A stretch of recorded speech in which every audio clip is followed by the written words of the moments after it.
This is Toast to Our Differences, presented by schuh. Hey guys, and welcome to Toast to Our Differences. My name is Vuj, and this is Morgan. And we have linked up to host a series exploring very complex topics that are relevant to our society today. A lot of people feel uncomfortable talking about these subjects, so it's going to be amazing to have our guests and experts in to help us and educate us on having an open conversation.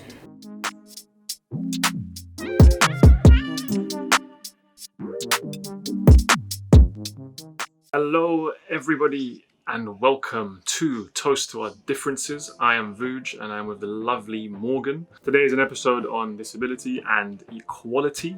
We're joined by Kare Adenegan, a GB Paralympian, and James Cusack, CEO of Autistica, the first openly autistic CEO. How do you guys feel about the term disability itself?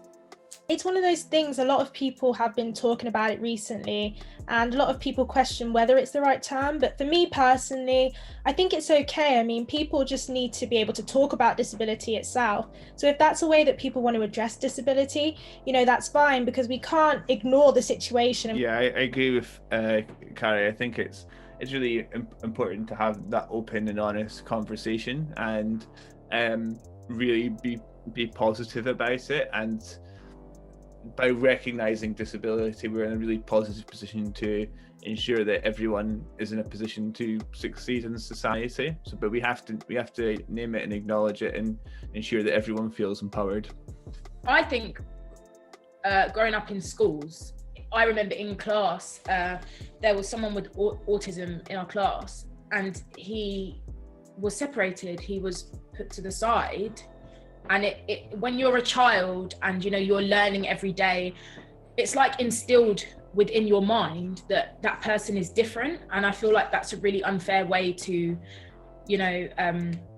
to handle things, especially in a school environment when you're with all your friends and everybody should be mixing.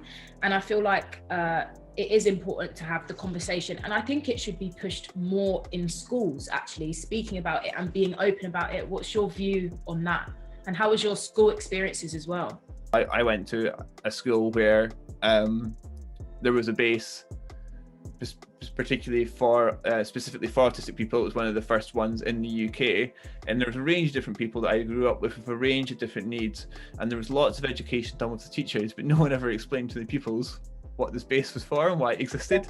So It basically meant that there was a lot of sort of misunderstandings and beliefs which were incorrect. And so I think it's so important that pupils are educated about autism, but also just about neurodiversity and the fact that we all think differently, and we're not homogenous drones. We all sort of have different views.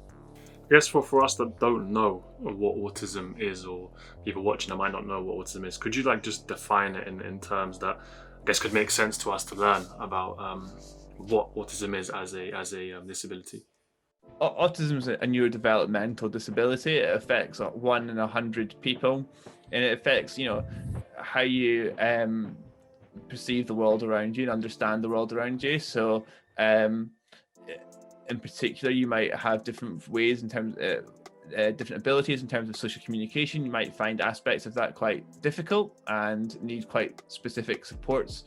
And then there's a range of other things associated with autism. So autistic people quite often have difficulties with things like attention. So we call that executive functioning, so managing different tasks. So I just have a question for James. Obviously, autism is not a physical disability. Would you say it's hard to diagnose?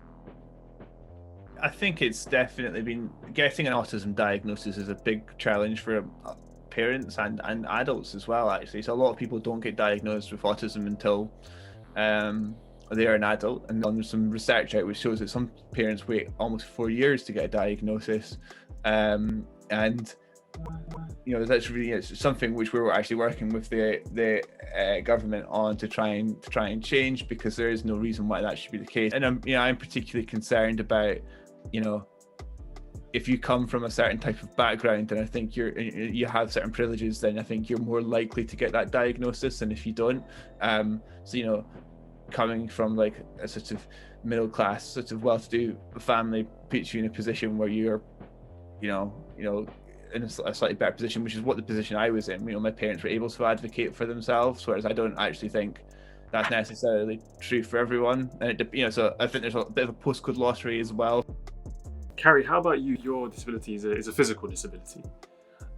When did you realise that you were different to the world around you? And when did you start getting into sports, obviously becoming one of the youngest Paralympians at, I believe, 15? Yeah, I think it was school. As we've been speaking about education in school, I think that was the moment that I really realised I was different. So when I was in preschool, I used a walker, so I was still using kind of like physical aids to help me. But especially primary school, when I was using a wheelchair, I really realised how different I was, just in terms of access. Accessibility is one of those things that needs to be discussed about a lot. And for example, my school had a playground, and there was a part of the playground called the Spinny that I couldn't access with my wheelchair. And I know a lot of my friends used to enjoy going there. So that's the moment where I realised where I was, separated from my friends purely because of access reasons. And also with sport, I wasn't able to do PE with the rest of my class a lot of the time. A lot of the time I'd be on the sideline. Sometimes a teacher would say, oh, you can judge, you can sit and judge all the other students, almost as a way of getting me involved in the exercise. But in fact, I wasn't really being involved. So things like that made me feel like I was different because I wasn't included, in a sporting setup. So when I saw London 2012 and the Paralympic Games, I was so inspired, and it made me realise that actually I can do sport like everybody else. And I think that's why I was so determined to go on and do it at a high level, because I wanted to prove everyone wrong. How did you choose your sporting event? It's not too much of a choice. So I wanted to do athletics. I saw athletics. I did wheelchair racing, but with the Paralympics, they just give you certain events for your classification. So for my disability, cerebral palsy, we just have the 100 and the 800 meters. Obviously they're completely different events, but I have to train for the sprints and also for the longer distances. Representation is so important. Like, James, do you feel like there's enough representation for autistic people and young autistic people? Because I feel like when you're a child and you're watching the telly and all of these things and you're watching films, representation is so important. You need to feel like you are accepted as well. I think it is changing. So I think when I was diagnosed, it was like towards the end of the 90s. The only the major form of representation for autism was the film Rain Man, and the sort of view around autism at that time was that and the sort of impression I got given when I got the diagnosis was it basically wasn't very good news, and you aren't the suggestion was that going on and achieving things in life would be quite challenging. I think that is changing, and I think that we are getting more representation now. And so people are beginning to sort of share positive stories. And how, I guess obviously we've had these lockdowns and coronavirus and a lot of changes happening to our society. Has that affected your training? Yeah, it has. The track has been closed, the gyms have been closed. So I've had to do a lot of my training at home. Thankfully I've got some equipment and I'm able to actually race indoors because I've got rollers that allow me to use my chair indoors. But it's really not the same, and it has really disturbed a lot of things for a lot of athletes, but we've just had to learn to adapt, and we're just really excited for next year. So uni's predominantly been studying from home at the moment. Yeah. And they've been quite open with your physical disability, and does that prevent you in any way in your studies or not? Most of it has been okay, but occasionally I've been put into lecture rooms that weren't accessible. So sometimes that's a bit of a struggle, but they tend to be able to change things. But I do understand a lot of these buildings are very old and not always accessible. So again, that's something that needs to be improved. What issues do autistic people in the workplace face? And have you experienced anything yourself as well? If you look at graduate groups, autistic people are the most likely to be not in full-time employment or are unemployed. And despite the fact that they have quite a range of abilities, autistic people find it really hard to get into work.